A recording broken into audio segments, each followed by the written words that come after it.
Hello, good afternoon. आज हम लोग रिवाइज करेंगे सेट्स, रिलेशंस एंड फंक्शंस। अब सेट रिलेशन फंक्शन में भी मैंने पास्ट पेपर के क्वेश्चंस थोड़े कम लिए और मैंने खुद से जो क्वेश्चन फ्रेम किए हुए थे वो मैंने ज्यादा इन्वॉल्व किए, क्योंकि पास्ट पेपर में रिपीटेटिव बेसिस पे सेम क्वेश्चंस बार बार आ रहे थे। तो वही क्वेश्चंस अगर करोगे तो उसमें वैरायटी नहीं मिलेगी। यहाँ पे मैंने ऑलमोस्ट हर एक टाइप का एक एक क्वेश्चन कवर करने का ट्राई किया। ऑलमोस्ट 30 क्वेश्चंस यहाँ पे हम लोग सॉल्व करेंगे, जिसमें बेसिक कॉन्सेप्ट्स, फिर इनवर्स फंक्शन, फिर वेन डायग्राम वाले क्वेश्चन, फिर types of reflexive, symmetric, equivalence वाले फंक्शंस, वो सारे one one many one on two into सारे टाइप के एक एक क्वेश्चन, दो दो क्वेश्चन मैंने यहाँ पे टच किए हुए। तो ये पीडीएफ अगर आप सॉल्व करोगे तो इसमें मोस्ट प्रोबेबली तुम्हारे 90-95% कंसेप्ट रिवाइज हो जाएंगे। तो let us start with it. First question में भी यहाँ पे क्या बोला है? In a group of 100 people 50 speak Hindi, 40 English, 20 speak neither Hindi nor English. मतलब टोटल 100 लोग हैं। तो अगर मैं इसका वेन डायग्राम बनाने जाऊँ तो टोटल 100 लोग हैं, बराबर। अब उसमें से कुछ लोग हिंदी बात कर रहे हैं, तो हिंदी वाले कितने लोग हैं? 50। एंड इंग्लिश वाले कितने लोग हैं? 40। And 20 speak neither Hindi nor English. तो 20 लोग ऐसे हैं जो हिंदी भी नहीं बात करते, इंग्लिश भी बात नहीं करते, मतलब वो दोनों सर्कल के बाहर रहेंगे। अगर 100 में से 20 लोग सर्कल के बाहर है, तो सर्कल के अंदर कितने लोग होंगे? 100 - 20, 80 लोग हो गए। सर्कल के अंदर अगर 80 लोग हैं, मतलब यूनियन का वैल्यू कितना है? 80। तो एच यूनियन ई, मतलब हिंदी यूनियन इंग्लिश, इसका वैल्यू कितना होगा? 100 - 20, विच इज इक्वल टू 8। हमें क्वेश्चन में निकालना क्या है? Find how many speak both English as well as Hindi. English as well as Hindi मतलब हमें ऐसे लोग ढूंढना है जो इंग्लिश भी बात करते हैं और हिंदी भी बात करते हैं। मतलब बेसिकली हमें इंटरसेक्शन वाला पोर्शन फिगर आउट करना है। अब इंटरसेक्शन वाला पोर्शन अगर फिगर आउट करना है, यूनियन का फॉर्मूला क्या होता है? H union E is equal to H plus E minus H intersection E. Union का आंसर हमारा 80 आया है। हिंदी का आंसर कितना था? हिंदी उन्होंने कितने दिए टोटल? हिंदी में टोटल उन्होंने बोल दिया है, क्लियरली बोला यहाँ पे कि 50 लोग है और इंग्लिश में 40 लोग। तो यहाँ पे हिंदी में 50 प्लस इंग्लिश में 40 माइनस इंटरसेक्शन का वैल्यू नहीं पता। 80 इज इक्वल टू 50 प्लस 40 90 होगा, 90 माइनस एच इंटरसेक्शन ई। अब हमें 90 में से कितना माइनस करोगे तो 80 बचेगा? 10 माइनस करना पड़ेगा। देयरफॉर ये जो इंटरसेक्शन वाला पोर्शन है ये कितना होगा? 10 होगा। तो there are 10 people who actually speak Hindi and English both at the same time. तो यहाँ पे आंसर होगा 10। Question number 2। F of X दिया है X square plus 3x plus 1, G of X दिया है 2x माइनस 3। हमें फाइंड आउट करना है F of G of X. Simple question है, कंपोजिट क्वेश्चन बोला जाता है इसको। कंपोजिट क्वेश्चन में जब हमको F of G of X figure out करना है, मतलब एफ फंक्शन के अंदर जी फंक्शन होना चाहिए। तो यहाँ पे हम लोग बाहर एफ वाला फंक्शन वैसे ही रखेंगे, उसके अंदर हमें क्या रिप्लेस करना है? जी वाला फंक्शन। अब जी ऑफ एक्स का वैल्यू क्या है? 2x minus 3। तो यहाँ पे मैंने जी ऑफ एक्स की जगह पे जी ऑफ एक्स का वैल्यू लिख दिया, विच इज 2x माइनस। मतलब हमें एफ ऑफ 2x माइनस 3 ढूंढना है। एफ ऑफ 2x माइनस 3 अगर ढूंढना है, मतलब एफ वाले फंक्शन में अगर एफ ऑफ एक्स का उन्होंने डेफिनेशन दे दिया, एफ वाले फंक्शन में एस की जगह पे हमें क्या लिखना है? 2x minus 3। तो ये जो एफ का फंक्शन है, ये पूरे फंक्शन में जहां पे एक्स है वहां पे हम लोग एक्स की जगह पे क्या लिखेंगे? 2x minus 3। तो सबसे पहले एक्स स्क्वायर लिखा है तो वहां पे हम लोग लिखेंगे 2x माइनस 3 का होल, प्लस फिर 3x लिखा है तो वहां पे हम लोग लिखेंगे 3 इंटू 2x माइनस 3। प्लस 1 लिखा है तो प्लस 1 वैसे ही रहेगा। 2x माइनस 3 का होल स्क्वायर, इसको अगर एक्सपांड करोगे a minus B whole square के फॉर्मूला से, which is a square plus B square minus 2a। तो ये हो जाएगा 4x square plus 9 minus 12x। फिर यहाँ पे 3 इंटू 2x 6x हो जाएगा। फिर यहाँ पे 3 इंटू माइनस 3 माइनस 9 हो जाएगा प्लस 1। तो ये हो जाएगा 4x square minus 12x plus 6x। तो ये हो जाएगा माइनस 6x। उसके बाद प्लस 9 माइनस 9 कैंसिल आउट हो जाएगा, तो सिर्फ क्या बचेगा? प्लस 1 बचेगा। और फाइनल आंसर होगा 4x square minus 6x plus 1, which is option C. Question number 3। F of X दिया है 2x minus 3/5, then find the inverse function of F. अब इनवर्स फंक्शन हम लोग जब भी निकालते हैं, जब भी इनवर्स फंक्शन निकालना है, तो सबसे पहले जो ओरिजिनल फंक्शन दिया है उसको डिफाइन करो, y is equal to 2x minus 3/5। Inverse function निकालने के लिए स्टेप्स क्या होते हैं? इनवर्स फंक्शन का बेसिक प्रोसेस ही होता है कि ये जो फंक्शन है ओरिजिनल फंक्शन, इसमें y अकेला है और x के साथ बाकी सारे टर्म्स। अब हमको उल्टा करना है, अब हमको x को अकेला करना है और बाकी सारे टर्म्स को y की तरफ शिफ्ट करना है। तो ये जो पॉजिटिव y ये अगर वहां जाएगा, सॉरी पॉजिटिव 5 जो है y 5 यहाँ पे डिवाइड हो रहा है, तो वहां जाएगा तो क्या होगा, मल्टीप्लाई होगा, तो 5y हो जाएगा equal to 2x minus 3। Minus 3 आएगा तो क्या होगा, प्लस 3, तो 5y plus 3 equal to 2x। 2 यहाँ आएगा तो क्या होगा, डिवाइड होगा, तो 5y plus 3 upon 2 equal to x। तो इनवर्स फंक्शन निकालने का जो पहला स्टेप होता है कि जिसमें x को अकेला करो, बाकी सारे टर्म्स को दूसरी साइड पे शिफ्ट करो, वो हमने कर दिया है। अब सिंपल है, ये जो यहाँ पे इक्वेशन आया है, इस इक्वेशन में कुछ नहीं करना है, x की जगह पे y पुट करना है, y की जगह पे x पुट करना है, x और y को रिप्लेस करो, तो रिप्लेस x एंड y, तो ये हो जाएगा 5y प्लस 3 था तो हो जाएगा 5x plus 3 upon 2 equal to x था तो equal to y। Now this is called your inverse function. और इनवर्स फंक्शन हम लोग यूजुअली रिप्रेजेंट किससे करते हैं, f और ऊपर माइनस। तो आंसर होगा 5x plus 3 upon 2 which is option A. Question number 4, if a is equal to 1 2 3 4, b is equal to 1 4 9 16 and a function f from a to b is defined। a to b से जब हम लोग function define करते हैं, मतलब a यहाँ पे domain है, b यहाँ पे है कोडोमेन। जो पहले लिखा होता है वो डोमेन होता है, जो बाद में लिखा होता है वो codomain. 1 2 3 4 is your domain and 1 4 9 16 is your codomain. और उन्होंने यहाँ पे फंक्शन डिफाइन कर दिया 1 1 2 4 3 9 4 16। Then identify the type of function. अब ये 1 1 ऑन टू 1 2 ऑन टू सब क्या है, पहले एक बार समझो। 1 1 फंक्शन के लिए अगर हमें चेक करना है कोई फंक्शन 1 1 है कि नहीं, सिंपल कंडीशन है, अगर डोमेन का हर एक एलिमेंट को डोमेन के हर एक एलिमेंट्स, मतलब एक ही एलिमेंट से अगर जुड़ा हुआ है, तो डोमेन का हर एक एलिमेंट अगर को डोमेन के एक ही एलिमेंट से जुड़ा हुआ है, तो उसको हम लोग बोलते हैं 1 1 फंक्शन। 1 1 फंक्शन का बेसिक रूल ये होता है, को डोमेन का कोई भी एलिमेंट, सिर्फ इतना स्टेटमेंट अगर याद रखो कि 1 1 that is more than enough. तो को डोमेन का एक भी एलिमेंट अगर रिपीट नहीं होता है तो उसको हम लोग बोलेंगे बाकी फंक्शन। फंक्शन का बेसिक डेफिनेशन क्या होता है कि डोमेन का हर एक एलिमेंट रिपीट होना चाहिए, that is definition of function. अब यहाँ पे हमें चेक करना ही नहीं कि ये फंक्शन है कि नहीं, क्योंकि उन्होंने डिफाइन कर दिया ये फंक्शन, हमें सिर्फ चेक करना है कि ये 1 1 है या मैनी में। तो 1 1 के लिए कंडीशन क्या है, को डोमेन का एलिमेंट रिपीट नहीं होना चाहिए। यहाँ पे को डोमेन के एलिमेंट्स क्या है, 1 4 9 16। और हमारे रिलेशन में मतलब फंक्शन में को डोमेन के एलिमेंट्स क्या क्या आ रहे हैं, 1 एक बार आ रहा है, को डोमेन के लिए हमेशा सेकंड वाला दिखना है, तो 1 एक बार, 4 एक बार, 9 भी एक बार आ रहा है, और उसके बाद 16 भी एक ही बार आ रहा है। तो को डोमेन के जितने भी एलिमेंट्स है वो सारे के सारे एलिमेंट्स एक एक बार ही आ रहे हैं, कोई भी एलिमेंट रिपीट नहीं हो रहा है। मतलब ये तो क्लियर हो गया कि फंक्शन 1 1 है। और फंक्शन 1 1 ये तो क्लियर हुआ, मतलब मेनी वन तो नहीं हो सकता। अब हमें सिर्फ ये सोचना है कि 1 1 के साथ ये इनटू है या 1 1 के साथ ये ऑन टू। अब ऑन टू के लिए एकदम सिंपल एक ही स्टेटमेंट याद रखोगे। ऑन टू के लिए कंडीशन ये होता है कि को डोमेन का हर एक एलिमेंट आपके फंक्शन में आना चाहिए। अब वो कितनी बार आ रहा है उससे फर्क नहीं पड़ता है, वो 1 1 में सोचा। बट को डोमेन का अगर हर एक एलिमेंट आ रहा है फंक्शन में तो उसको हम लोग बोलेंगे ऑन टू। अगर को डोमेन का कोई भी एलिमेंट मिसिंग है तो उसको हम लोग बोलेंगे इनटू। अब यहाँ पे को डोमेन में 4 एलिमेंट्स थे, 1 4 9 16। चेक करते हैं कि हमारे फंक्शन में 1 आ गया, यस, 4 आ गया, यस, 9 भी आ गया, यस, और 16 भी आ गया, यस। तो क्या को डोमेन के सारे एलिमेंट्स यहाँ पे आ रहे हैं, यस, तो ये फंक्शन 1 1 होगा और ऑन टू होगा। Question number 5, F of X दिया X square plus X minus 2, और आगे बोला है 4 times F of X equal to F of 2x। 4 time F of X equal to F of 2x। अब अगर मुझे 4 टाइम्स एफ ऑफ एक्स निकालना है, 4 टाइम्स एफ ऑफ एक्स, तो 4 इंटू एफ ऑफ एक्स क्या है, X square plus X minus 2 equal to F of 2x। अब मुझे एफ ऑफ 2x निकालना है तो मुझे फंक्शन में x की जगह पे 2x पुट करना पड़ेगा। फंक्शन में x की जगह पे अगर मैं 2x पुट करता हूँ तो ये एक्स स्क्वायर था, तो ये हो जाएगा 2x का होल स्क्वायर, प्लस x था तो हो जाएगा 2x माइनस 2, तो ये हो जाएगा 4x square plus 4x minus. Right side में 2x का होल स्क्वायर कितना हो, 4x square plus 2x minus 2।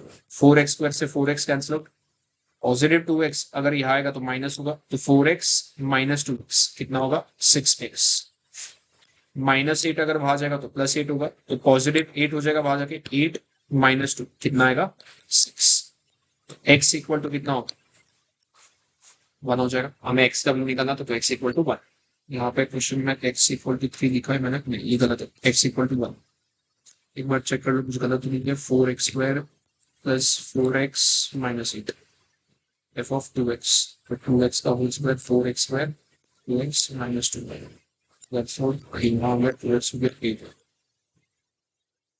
अच्छा सॉरी ये गलत किया मैंने यहाँ पे। प्लस 2x यहाँ आएगा तो माइनस होगा, तो 4x माइनस 2x, एक्चुअल में 2x होना चाहिए था। 2x इक्वल टू 6, तो x इक्वल टू 3 आएगा। सो x will be equal to 3।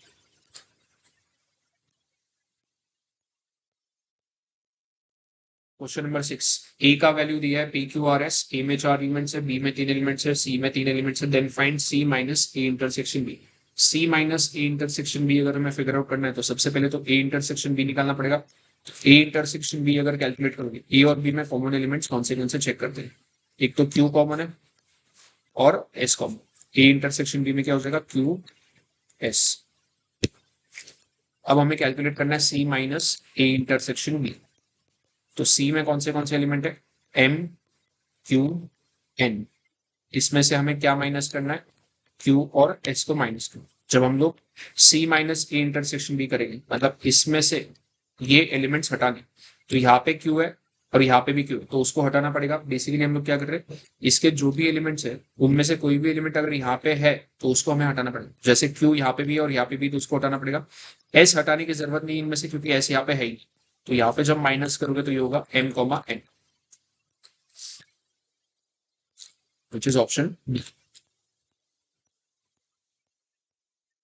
Question number 7, for any two sets A and B, A intersection bracket में ए कॉम्प्लीमेंट इंटरसेक्शन बी। अब इसका अगर तुम फॉर्मूला याद रख पाओ तो ठीक है, अगर फॉर्मूला याद नहीं तो हम लोग वेन डायग्राम से बैठे बैठे पूरा सोल्यूशन कैलकुलेट कर सकते हैं 2 मिनट के अंदर।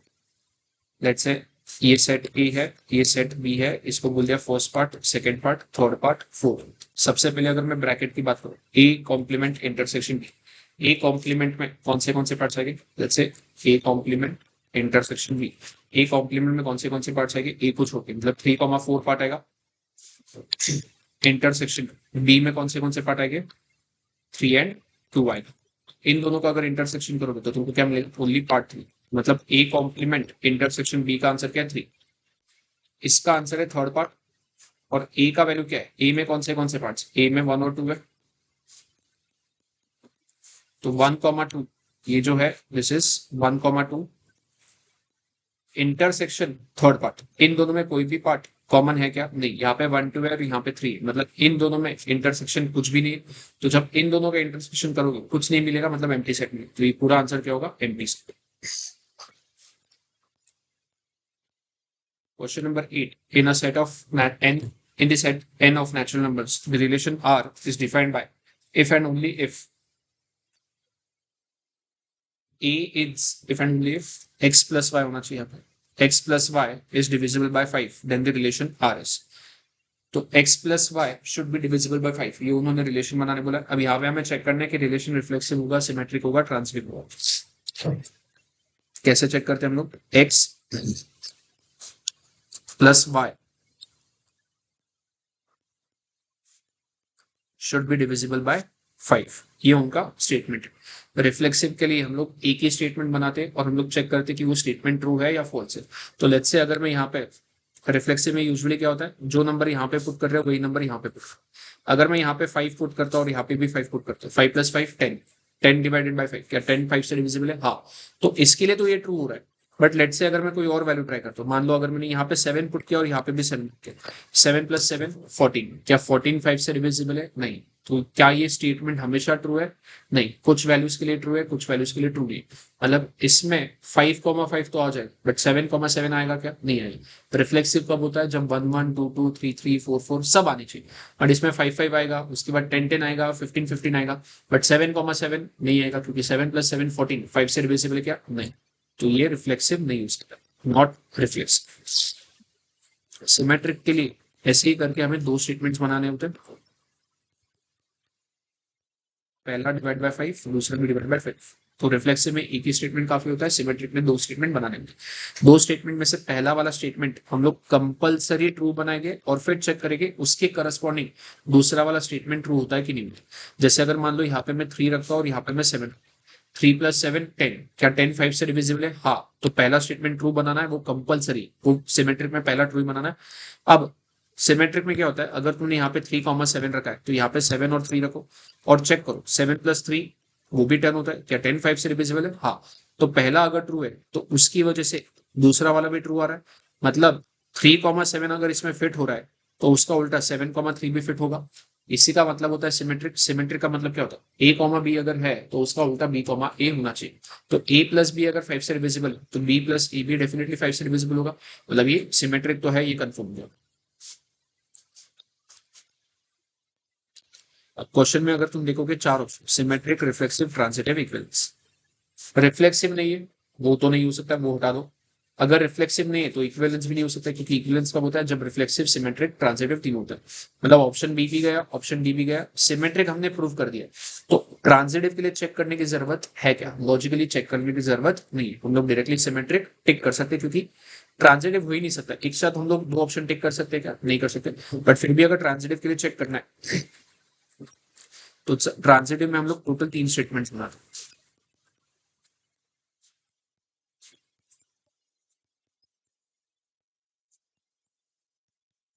रिफ्लेक्सिव में एक स्टेटमेंट से हो जाता है, सिमेट्रिक में 2 स्टेटमेंट, ट्रांजिटिव में 3 स्टेटमेंट। ट्रांजिटिव में पहले 2 स्टेटमेंट जो होते हैं उनको हम लोग कंपलसरी ट्रू बनाते हैं, और फिर थर्ड स्टेटमेंट हम लोग चेक करते हैं। अगर थर्ड वाला भी ट्रू आ गया तो ट्रांजिटिव, नहीं आया तो नॉट ट्रांजिटिव।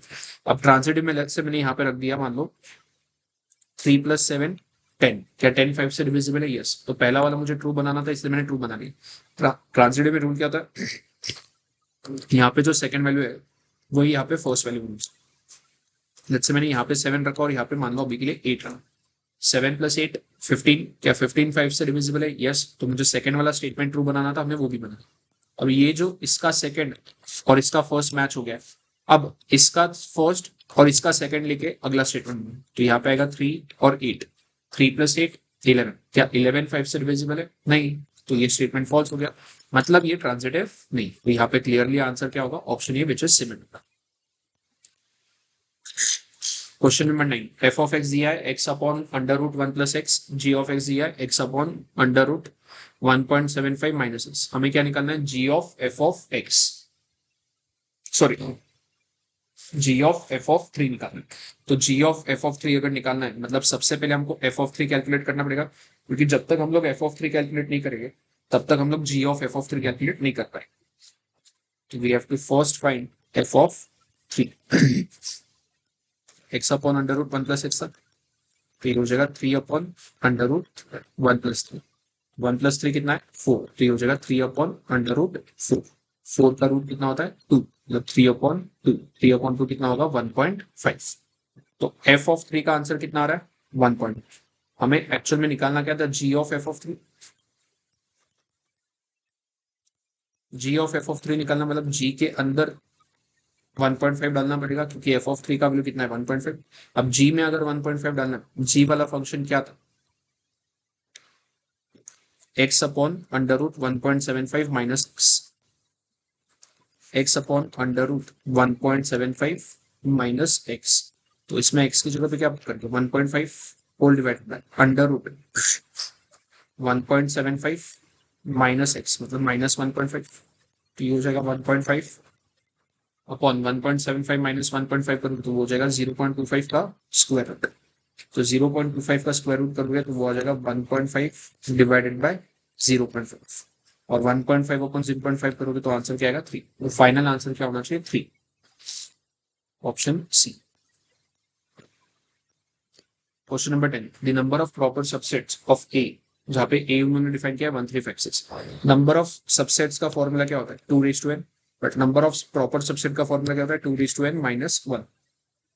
ए उन्होंने दिया है 1 3 5 6। ए में 4 एलिमेंट्स है, तो नंबर ऑफ एलिमेंट्स 4 है, तो ये हो जाएगा 2 4 minus 2 4 16, 16 minus 1 15। Question number 11, question number 11 में क्या बोला है? उन्होंने सेट ए दिया है 2 4 6 set, a relation R is defined on set A as follows। अब उन्होंने रिलेशन देखो क्या डिफाइन किया है? Two elements A and B are related if A into B is divisible by 60।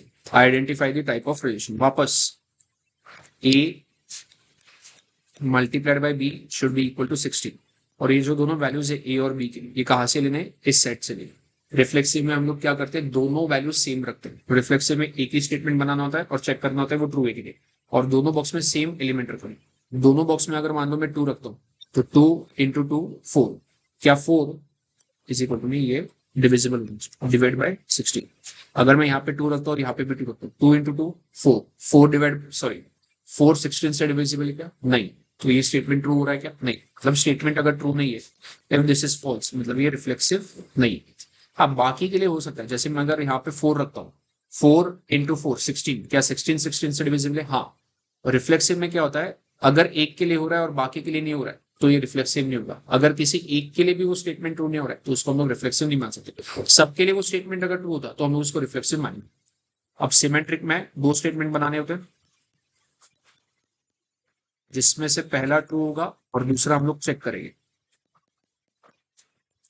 तो पहला वाला कंपलसरी ट्रू बनाना है और दूसरा वाला हम लोग चेक करेंगे। लेट्स से पहले वाले मैंने यहाँ पे 4 रख दिया और 8 लिए। 4 इंटू 8 32, 32 16 से डिविजिबल है क्या? हाँ, 32 16 से डिविजिबल है, तो ये ट्रू हो गया। पहला वाला ट्रू बनाना था। सिमेट्रिक में हम लोग क्या करते हैं, इन्हीं दोनों को वापस यूज करेंगे अदला बदली करके। तो पहले 4 था तो अभी 8 आएगा पहले और फिर 4 आएगा। अब चेक करो, 8 इंटू 4 32, वापस 32 आ रहा है क्या? 32 16 से डिविजिबल है, हाँ डिविजिबल है, मतलब ये भी ट्रू हो रहा है। तो फर्स्ट को हमने ट्रू बना लिया कंपलसरी, उसकी वजह से सेकंड भी ट्रू हो गया, मतलब ये सिमेट्रिक है। वापस सेम लॉजिक, ट्रांजिट रिफ्लेक्सिव नहीं है तो इक्विवेलेंस नहीं हो सकता है, और सिमेट्रिक हमने प्रूव कर दिया तो ट्रांजिटिव चेक करने की जरूरत है क्या? नहीं। बट अगर ट्रांजिटिव चेक करना है तो ट्रांजिटिव में टोटल हम लोग 3 स्टेटमेंट बनाएंगे, जिसमें से पहले दोनों को हम लोग कंपलसरी ट्रू बनाएंगे और तीसरा वाला हम लोग चेक करेंगे। तो लेट्स से मैंने यहाँ पे 2 रख दिया, यहाँ पे 8 रख दिया, यहाँ पे 8 रख दिया, यहाँ पे 4 रख दिया। अब 2 इंटू 8 16, क्या 16 16 से डिविजिबल है? यस, पहला स्टेटमेंट प्रूव हो गया। ट्रांजिटिव का रूल होता है कि यहाँ पे 8 पे खत्म किया है तो अगला वाला 8 पे स्टार्ट करना पड़ेगा। तो 8 इंटू 4 32, क्या 32 16 से डिविजिबल है क्या? हाँ, तो लिमिट ट्रू है। तो पहले दोनों स्टेटमेंट ट्रू है। अब ट्रांजिटिव में रूल क्या होता है, जो दो मैच हो रहे हैं उनको इग्नोर करो और बाकी दोनों का एक नया स्टेटमेंट बनाओ। तो 2 और 4 का एक नया स्टेटमेंट बना है। 2 इंटू 4 8, क्या 8 16 से डिविजिबल है? नहीं। तो मतलब ये थर्ड वाला फॉल्स हो रहा है, मतलब ये ट्रांजिटिव नहीं। क्वेश्चन 12 में ए दिया है 1 2 3, देन द रिलेशन 1 1 2 2 1 2 2 1। हमें चेक करना है रिफ्लेक्सिव है, सिमेट्रिक है, ट्रांजिटिव है आगे, और एक ऑप्शन है बोथ बी एंड्स।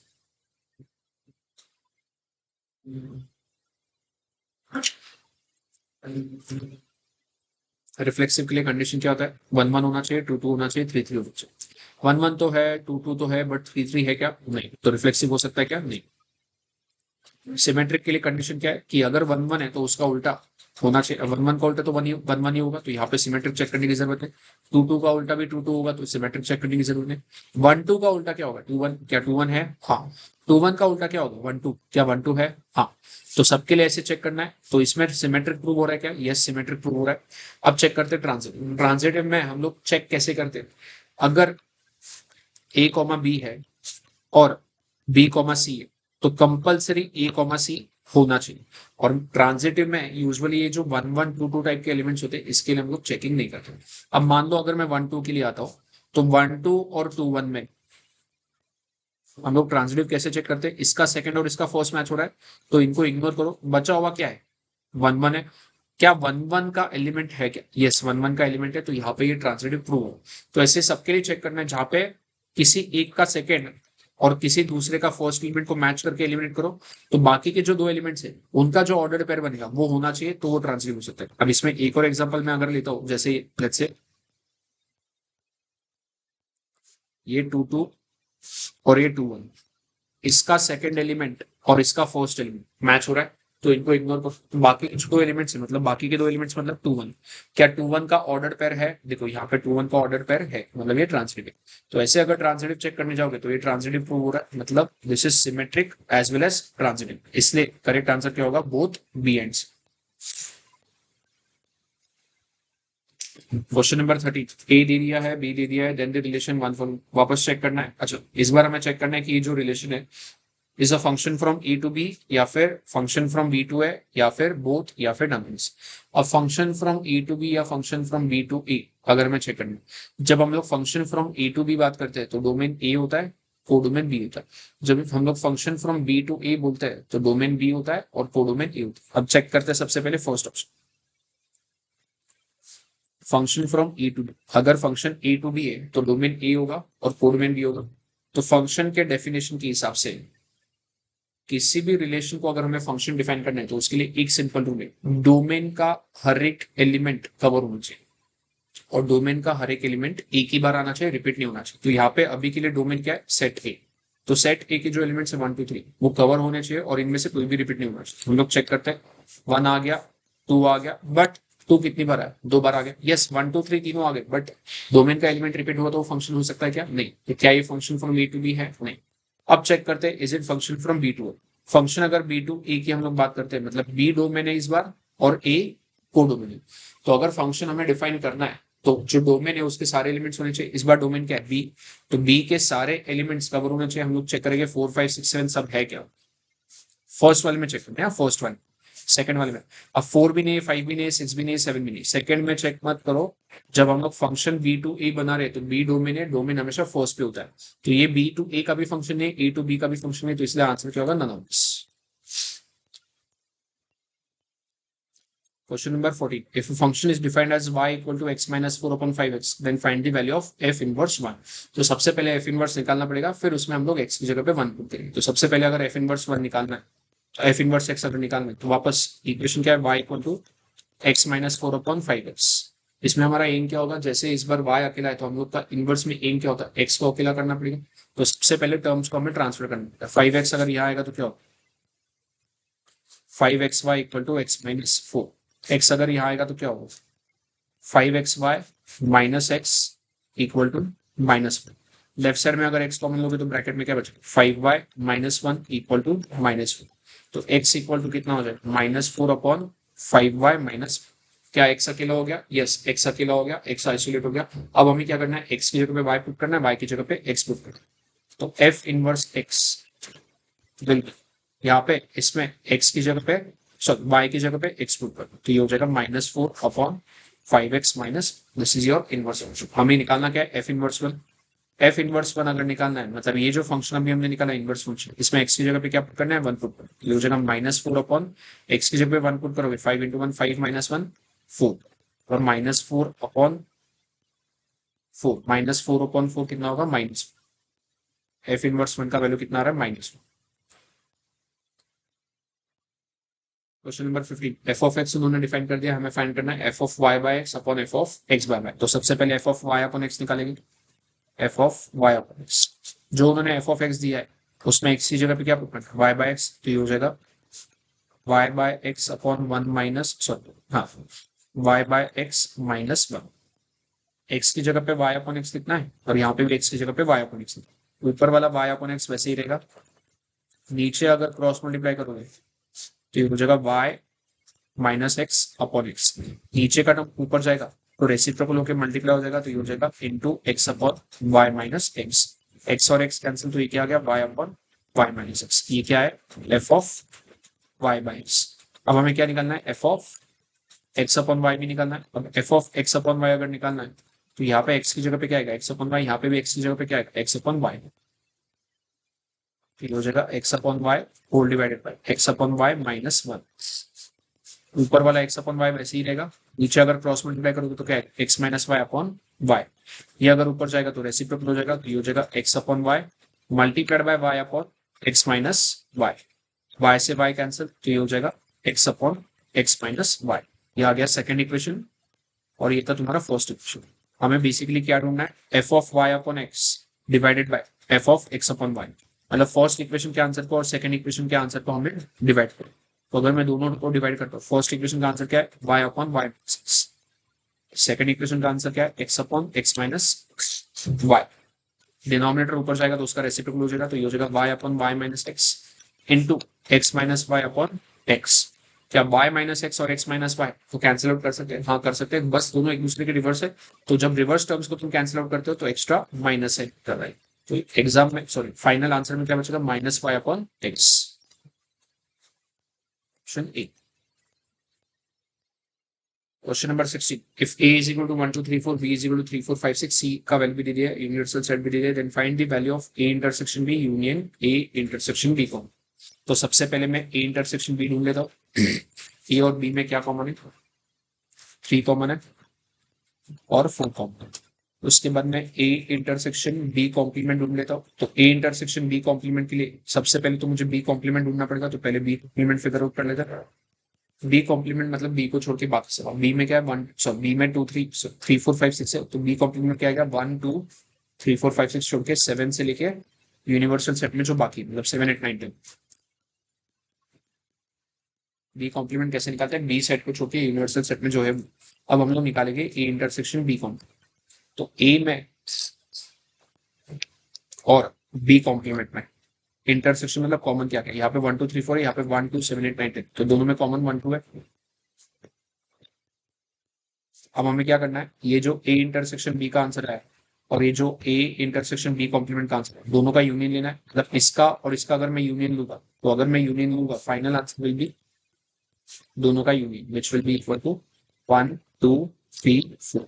और 1 2 3 4 मतलब ही तुम्हारा क्या, सेट ए।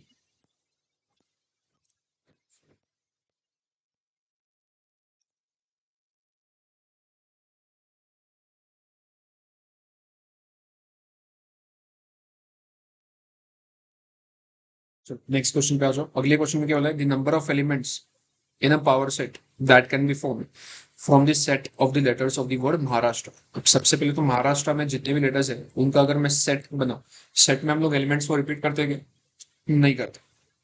तो भले ही वर्ड में महाराष्ट्र में ए अगर 2 बार 3 बार रिपीटेड है, बट हम लोग हमारे इसमें एक ही बार लिखेंगे। एम आएगा, फिर एक बार ए आएगा, एच आर एस टी। तो इतने एलिमेंट्स हमारे सेट में। और हमें number of elements in set ढूंढना है कि number of elements in power set ढूंढना। पावर सेट क्या होता है, जितने भी हम लोग सबसेट बनाते हैं, जितने भी सबसेट बनाओगे उन सारे सबसेट का अगर मैं एक सेट बनाऊं तो उसको हम लोग क्या बोलते हैं, पावर सेट। और पावर सेट का भी फॉर्मूला होता है 2 raised to n। तो नंबर ऑफ पावर सेट्स का फॉर्मूला क्या होता है 2 raised to n। Number of subset का फॉर्मूला भी क्या होता है 2 raised to। दोनों फॉर्मूला सेम क्यों है, क्योंकि पावर सेट क्या होता है, जितने भी सबसेट बनेंगे उन सब का एक सेट। तो जितने सबसेट बनेंगे पावर सेट में उतनी एलिमेंट्स हो गए, इसलिए फॉर्मूला क्या है 2 raised to n। अब यहाँ पे n कितना है 1 2 3 4 5 6, ये हो जाएगा 2 raised to 6। 2 raised to 6 equal 64। Question number 18, for two sets a equal to 1 2 3 and b equal to 2 3 5 which of the following is correct about a and b। दोनों equal sets है, दोनों इक्विवेलेंट है, या इक्वल भी है equivalent भी। अब equal sets क्या होते हैं, इक्वल सेट मतलब जब दोनों सेट में सेम एलिमेंट्स होने चाहिए, डिटो सेम एलिमेंट्स होने चाहिए। अब यहाँ पे ए और बी में क्या एलिमेंट्स सेम है, नहीं, ए और बी के एलिमेंट्स अलग अलग हैं। तो क्या ए और बी को हम लोग इक्वल सेट्स बोल सकते हैं, नहीं। बात करते हैं इक्विवेलेंट सेट्स की। इक्विवेलेंट सेट्स क्या होते हैं, जिसके नंबर ऑफ एलिमेंट्स सेम है। मतलब एलिमेंट्स अगर अलग अलग है तो ठीक है चलेगा, but number of elements same होने चाहिए। ए में 3 एलिमेंट्स है, बी में भी 3 एलिमेंट्स है, तो इसको हम लोग बोलेंगे equivalent sets. Question number 19, consider set S दिया है, सेट पी दिया है, सेट क्यू दिया है, find P complement intersection Q complement. तो सबसे पहले बात करते हैं पी कॉम्प्लीमेंट की। अब पी कॉम्प्लीमेंट अगर ढूंढना है, एस मतलब यूनिवर्सल सेट, यूनिवर्सल सेट को यूजुअली यू से या फिर एस से डिनोट किया जाता है। तो पी में जो जो एलिमेंट्स है उनको छोड़ के यूनिवर्सल सेट में जो एलिमेंट्स है वो हमारे पी कॉम्प्लीमेंट में आएंगे। मतलब 0 2 4 6 8 को अगर छोड़ दोगे, मतलब बेसिकली सारे इवन नंबर अगर छोड़ दोगे, तो 1 3 5 7 9 ये बचेगा, ये तुम्हारा होगा पी कॉम्प्लीमेंट। अब अगर मैं क्यू कॉम्प्लीमेंट की बात करूं, तो क्यू को छोड़ के यूनिवर्सल सेट के बाकी एलिमेंट्स, क्यू में क्या है 1 2 3 4 5, तो 1 2 3 4 5 को अगर मैं छोड़ दूं तो बाकी के एलिमेंट्स मतलब 0 6 7 8।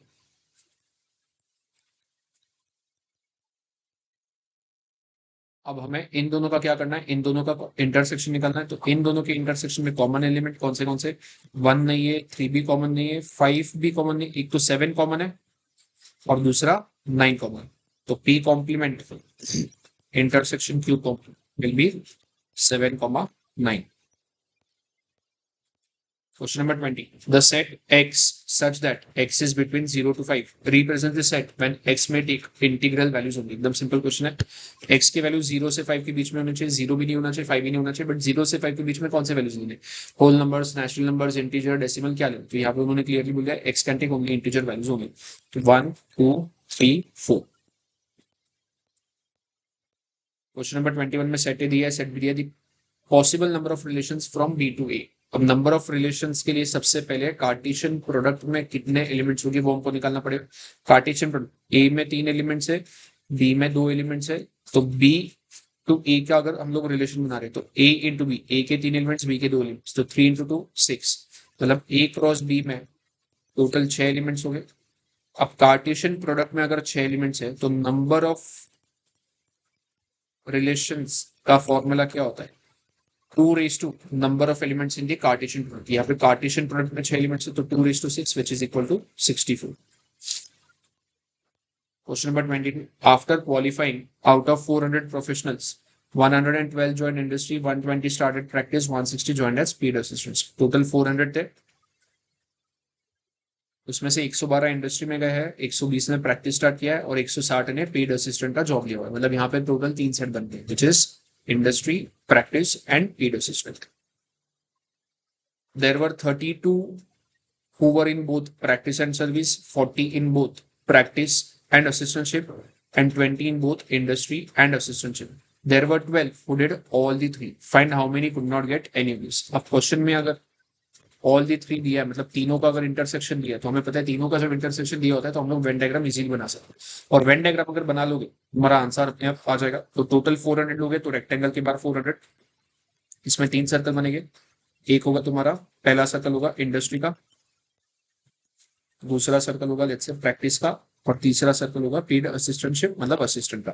इंडस्ट्री में 112 लोग गए थे, प्रैक्टिस में 120, 160 वॉज पेड असिस्टेंट, तो असिस्टेंट में 160। उसके बाद क्वेश्चन में क्या बोले यहाँ पे, देयर वर सॉरी, अब इसके बाद 12 लोग ऐसे हैं जो कि तीनों में है, तीनों के इंटरसेक्शन में, तो तीनों का intersection 12। 32 were in both practice and service. Practice and service, service का मतलब ही यहाँ पे इंडस्ट्री, सर्विस का मतलब इंडस्ट्री बराबर। तो प्रैक्टिस में और सर्विस में टोटल कितने होने चाहिए थे, 32। तो इनका इंटरसेक्शन जो है वो 32 होना चाहिए था, बट 32 में से यहाँ पे 12 है तो बचे कितना है 20, तो यहाँ पे 20 हो गए। उसके बाद क्या बोले, 40 इन बोथ प्रैक्टिस एंड असिस्टेंटशिप। तो प्रैक्टिस और असिस्टेंट का ये जो इंटरसेक्शन ये 40 का होना चाहिए, 40 में से यहाँ पे 12 तो 40 माइनस 12, यहाँ पे 28 बचेंगे। वैसे ही 20 in both industry and assistantship, industry में और असिस्टेंट में 20 है, 20 होना चाहिए पूरा इंटरसेक्शन, उसमें से ये 12 है, 20 माइनस 12 8। अब सिंपल है, फिल इन द ब्लैंक्स करना है। 20 प्लस 12 प्लस 8, ये बेसिकली तुम्हारा 40 होगा, बट इंडस्ट्री में 112 लोग होने चाहिए थे। 112 में से अगर 40 हटा दो, 112 में से 40 हटाओगे तो कितना बचेगा यहाँ पे 72। वैसे ही प्रैक्टिस में यहाँ पे 20, 12 और 28, 28 और 12 this will give you 40, 40 plus 20 60। तो यहाँ पे 60 लोगे बट कितने होने चाहिए थे 120, तो बचा कितना 60। असिस्टेंटशिप में 12 और 8, यहाँ पे 20 हो जाएगा, 20 और 28 दिस विल गिव यू 48। यहाँ पे टोटल 48 है बट होने कितने चाहिए थे 160। अब 160 में से 48 अगर हटा दोगे कितना होगा 112। इन सब का टोटल करोगे तो तुमको सर्कल के अंदर कितने लोग मिल जाएगा। तो इन सब का अगर मैं टोटल कर दूं this will give you 72 plus 20 plus 60 plus 8 plus 12 plus 28 plus 112। तो सर्कल के अंदर बेसिकली 312 लोग और टोटल 400 लोग। तो 400 में से सर्कल के अंदर वाले हटा दो तो बाहर वाले कितने हो गए 88। हमें क्वेश्चन में निकालना क्या था basically, find how many could not get any of this, मतलब ना इंडस्ट्री में है ना प्रैक्टिस में है और ना ही असिस्टेंटशिप में। मतलब बेसिकली हमें सर्कल के बाहर वाला पार्ट निकालना था, इसलिए हमने टोटल 400 में से सर्कल वाला अंदर का माइनस कर दिया। ये हो गया वेन डायग्राम वाला तरीका। ये थोड़ा सा लंबा चला जाता है ये तरीका, बट वेन डायग्राम के तरीके में इंपॉर्टेंट बात क्या है कि इसमें कोई भी क्वेश्चन पूछा तुमको फॉर्मूला याद रखने की जरूरत नहीं कि कौन से क्वेश्चन में कौन सा फॉर्मूला, बट अगर फॉर्मूला याद रखा हो तो बहुत सिंपल है। अगर मुझे बाहर वाले लोग कैलकुलेट करने मतलब है यूनियन में, सॉरी टोटल में से यूनियन वाला पार्ट माइनस करना, तो टोटल 400 लोग हैं, इसमें से मुझे industry union practice union assistantship ये माइनस करना पड़ेगा। अब इसका फॉर्मूला क्या होता है, I plus P plus E minus I intersection P minus P intersection A minus I intersection A plus end में तीनों का इंटरसेक्शन। तो इंडस्ट्री में टोटल 112 लोग हैं, प्लस प्रैक्टिस में कितने थे 120, प्लस असिस्टेंट में 160 minus industry intersection practice. Question में इंडस्ट्री इंटरसेक्शन प्रैक्टिस कितना दिया था यहाँ पे 32, तो यहाँ पे -32 करेंगे हम लोग।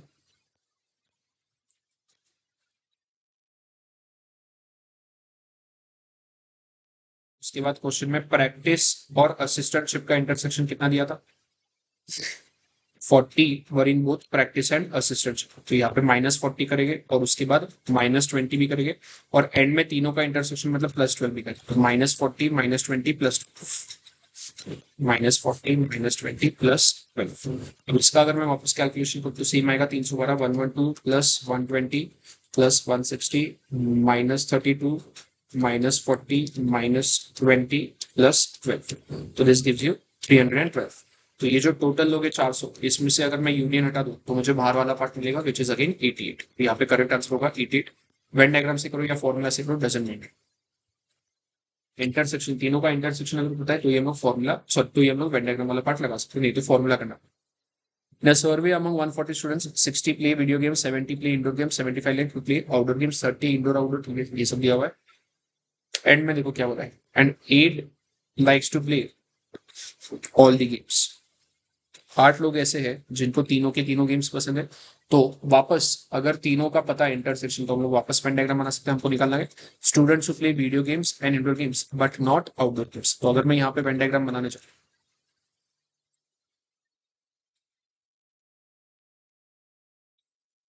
बिना वेन डायग्राम के अगर करना है फॉर्मूला के, फॉर्मूला अगर हम लोग लॉजिक से निकाल पाए तो एकदम सिंपल है। हमें क्या निकालना है, students who play video games and indoor.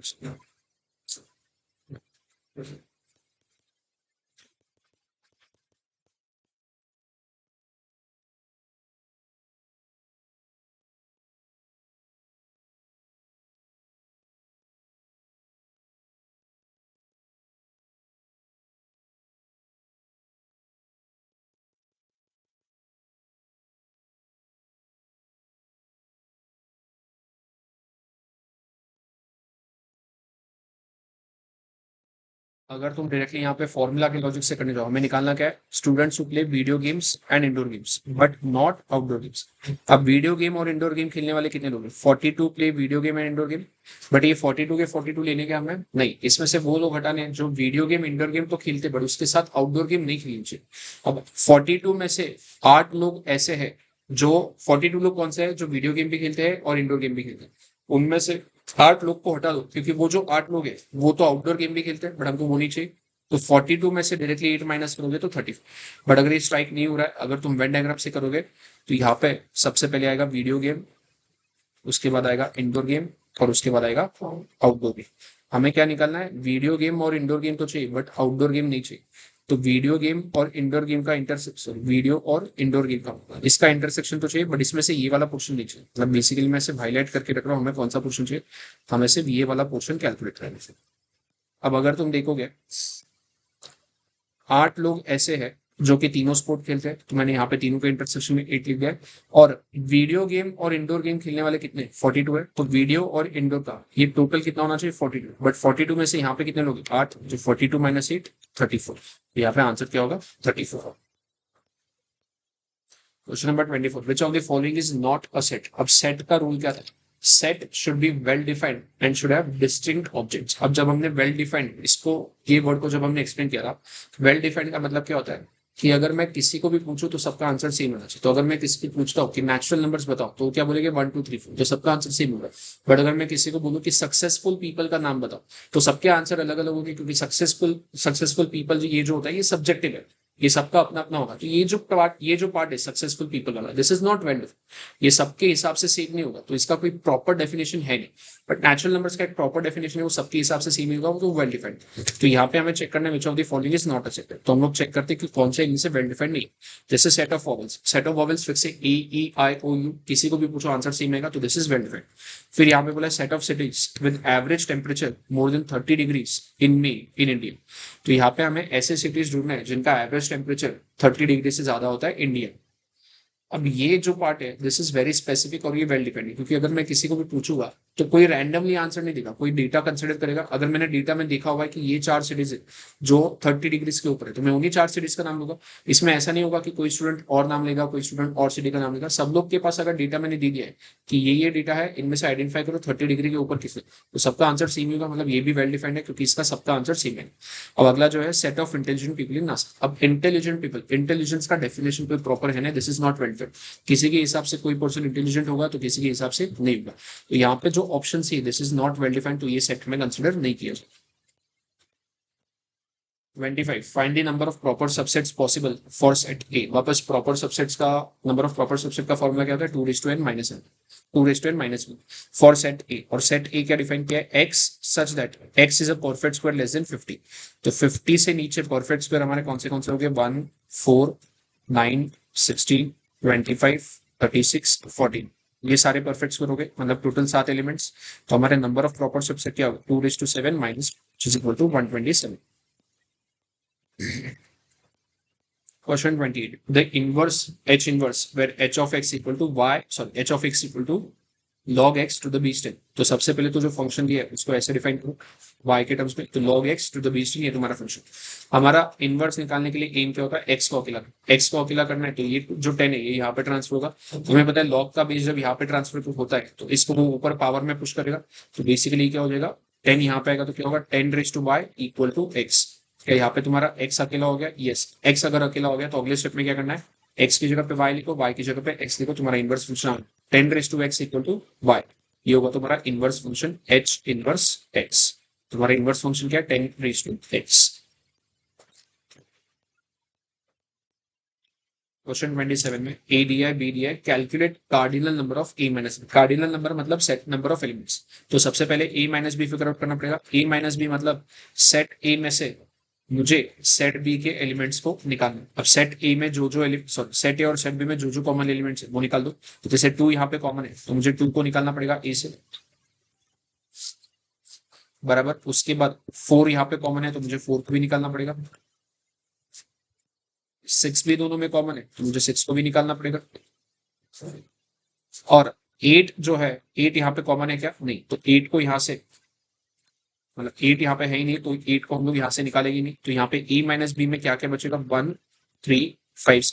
अब कार्डिनल नंबर मतलब इसमें कितने नंबर ऑफ एलिमेंट्स है, 4 एलिमेंट्स है। तो यहाँ पे आंसर क्या होगा, 4।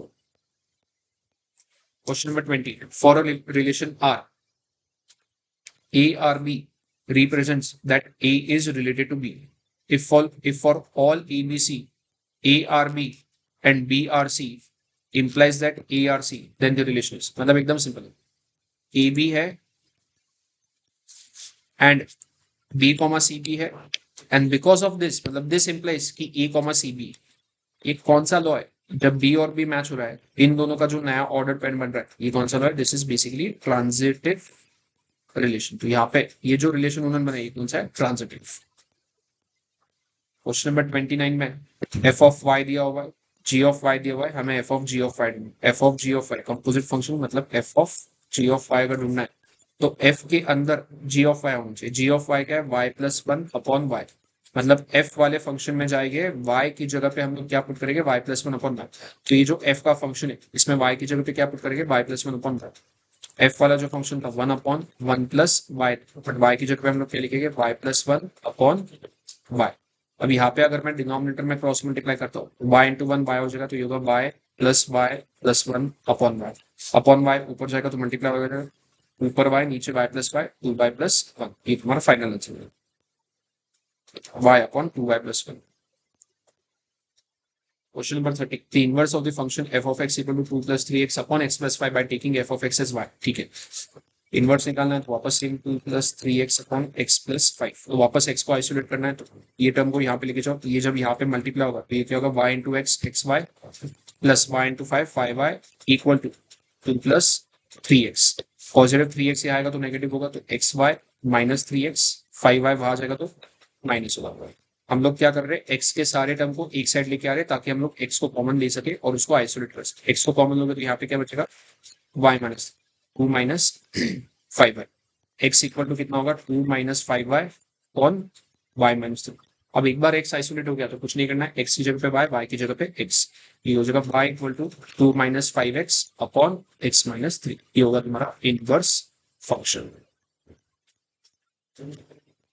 तो ये जो 30 क्वेश्चन है, ये 30 क्वेश्चन प्रैक्टिस कर लेना। ऐसे टाइप के क्वेश्चन फाउंडेशन के एग्जाम में रिपीट होते हैं। इसमें वेन डायग्राम का एक क्वेश्चन होता है जो काफी इंपॉर्टेंट होता है, 2 वेन डायग्राम 3 वेन डायग्राम वाला।